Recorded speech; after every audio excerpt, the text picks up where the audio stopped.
yang ke tiang tuh tak berapa dalam Kuat. sana. Dia goyang-goyang lama-lama. Ada semput ke ni?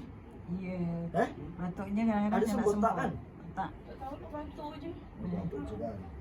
Tapi kalau dah mula batuk je macam Tapi batuknya macam menakutkan. Batuk lah. Habis dah bapaknya pun batuk. Sekejap lagi musim durian. Wah, sedap. Tu dia punya buku tu banyak. Banyak tu. Dia tepian tak terliur kat punya buku tu terliur. Yang tu macam siam punya kan. Itu kan musim kima tu. Air apa. Kampung tak ada. Tak ada. Sedap kampung lagi. Aduh, airlah apa. Buku tu. Kalau duriannya pokok tua sedap. Kan buku tu kan lain kan. Buahnya sedap.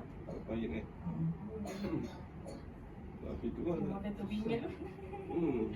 Pahit. Kalau makan bahaya, jaga-jaga. Kolesterol tak? Bukan kolesterol lagi, kencing manis, kolesterol. Boleh darah tinggi naik. Semua. Macam meninggal lah nangis macam tu sedih sangat. Kenapa? Kita ni tak faham lah. Baik-baik. Malah nak memberontak. Nah ni Wan. Ni tisu. Kan sedap. Besok sedap kat badan. Bukan apa tahu. Bukan sakit pun. Nak ni tu. Nak tu.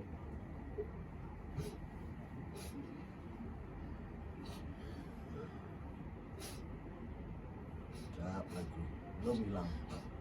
Ada lagi.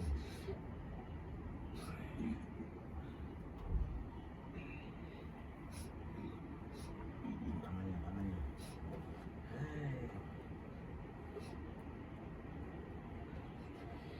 Tidur kan? Mana ada. Sedap. Itu apa? Sebelum. Kalau bisa bangun bilang. Dia masih nak makan. Panggil dia ambulans sekali dia bangun dah. Sebut dia ambulans sekali dia bangun.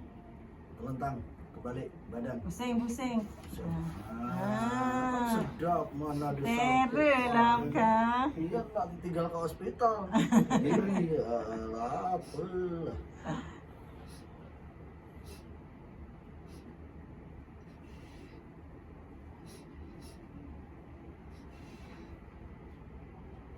Tadi dah mau cuti kat ni ke? Lain. 2 minggu. Lama. Biasalah. Seminggu sebelum masa lepas. Taklah berapa hari Hari raya hari Sabtu Tapi pelanggan kita Hari tahun ini lucu Selasa. juga lah. Lepas raya gasak daging ya. Beli daging ya. Daging. Open house lagi.